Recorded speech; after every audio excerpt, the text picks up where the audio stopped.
मुजफ्फरनगर पहुंचे, आपको रोका गया है, क्या कारण है? एक मिनट में शांत हो जाइए। कोई आइडिया क्या? हाँ जी बताओ। मुजफ्फरनगर आप पहुंचे हैं, आपको पुलिस द्वारा रोका गया है, आप जा रहे थे, क्या कारण है, क्यों रोका? मुजफ्फरनगर बॉर्डर एरिया है क्या भाई जो मुजफ्फरनगर में कोई किसी के दुख में शामिल नहीं होने जा सकता है। भाई पुलिस का काम है अपराध रोकना, किसी के दुख को जो कोई बांटने जा रहा है उसे रोकना पुलिस का काम नहीं है।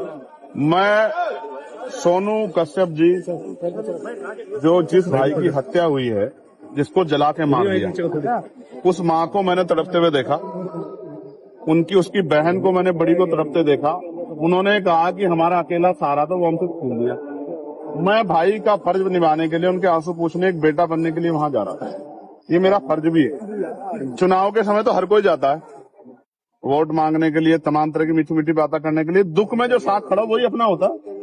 मैं अपना होने का फर्ज निभाने जा रहा था, मगर मुझे पता लगा कि यहाँ अचानक से हमारे सम्मानित जो अधिकारी, उन्होंने ट्रैक्टर ट्रॉली रोक के वो मेरे सामने आ गए। अब वो मुझसे कह रहे हैं कि आप नहीं जा सकते। मैं ये पूछना चाहता हूँ कि भाई क्यों नहीं जा सकता हूँ? घटना यहाँ की नहीं है, घटना मेरठ में हुई है। क्या किसी परिवार को उत्तर प्रदेश में, जो पिछड़े वर्ग का परिवार है, कमजोर वर्ग का परिवार है, क्या उसको सांत्वना देना भी अपराध हो गया? तो मुझे सारी बात में एक चीज समझ आई है कि मैं राजनीतिक अछूत हो गया हूँ। यहाँ उत्तर प्रदेश में मैं किसी पीड़ित की आवाज नहीं उठा सकता। मैं आवाज उठाने जाऊंगा तो मुझे बंद किया जाएगा। इसका एक तरीका मेरी समझ में आया, मैं इनको रास्ता बता रहा हूँ कि जैसे पिछली बार मुझे गोली लगी थी 23 में, मेरी ये हत्या करवा दे पुलिस वाले मिलकर सारे सरकार के साथ। क्योंकि जब तक मैं जिंदा रहूंगा, अगर मैं खाट पे भी रहा, पिलंग पे भी रहा, तो भी बोलता रहूंगा। तब भी जब भी इन पर अन्याय होगा मैं बोलूंगा, पिछड़ों पे, दलितों, मुसलमानों पे, गरीबों पे, बहनों पे। तो एक ही तरीका है इनके पास। ये लोकतंत्र को कुचल रहे हैं, ये संविधान को चल रहे हैं, ये मेरी हत्या करवा दें।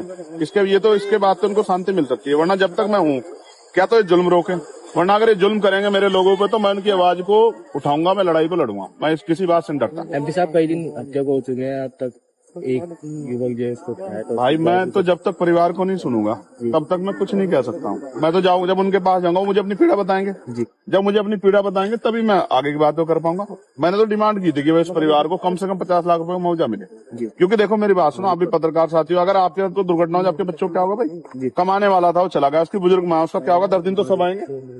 तो उसको 50 लाख रुपए मदद दो, एक सरकारी नौकरी मिले, और सबसे इम्पोर्टेंट है इस घटना की सीबीआई जांच हो। यही मांग उठा रहे हो। अब आप पीड़ित के यहाँ जाएंगे या यहाँ से वापस जाएंगे? आप बताओ मुझे। मैं जैसे आगे बढ़ूंगा तो मीडिया वाले कहेंगे पुलिस वाले लड़ रहे हैं, तो मैं शांति से बड़े अधिकारियों को कह रहा हूँ कि वो मुझे अपनी गाड़ी में ले चलें, मोटरसाइकिल पे ले चलें। मैं अपने सब साथियों को वहीं रुके, मैं अकेला आदमी जाकर उनकी बात सुन के और उसको आगे आपके सामने बता दूं। इसके अलावा बताओ रास्ता क्या है लोकतंत्र में?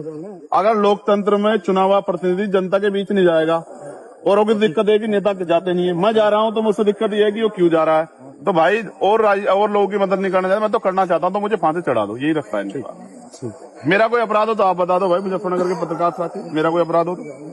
क्या किसी के दुख में जाना, कल आपके कुदरत न करे आपके यहाँ दुख हो जाए, अगर आपके यहाँ कोई दुख में आता है उसको रोक लिया जाए, कैसा संदेश जाता है? तो जाएंगे लौटेंगे। यार मैं आदमी बड़ा स्पष्ट हूँ, मैं कानून का पालन करता हूँ, संविधान का। अगर ये संवैधानिक रूप से किनके पास कोई तर्क हो तो बता दें कि इसने जान देना चाहते हैं, और नहीं है तो फिर ऐसा है, अगर जिदबाजी करेंगे तो फिर आप जानते हो, फिर तो वही होगा जो एक भाई को अपनी बहनों के सम्मान में, एक बेटे को अपनी माँ के सम्मान में, और एक न्यायप्रिय व्यक्ति को लोगों की लड़ाई लड़ने के सम्मान में जो करना चाहिए, फिर वही होगा। ठीक है भाई। वो पूरा परिवार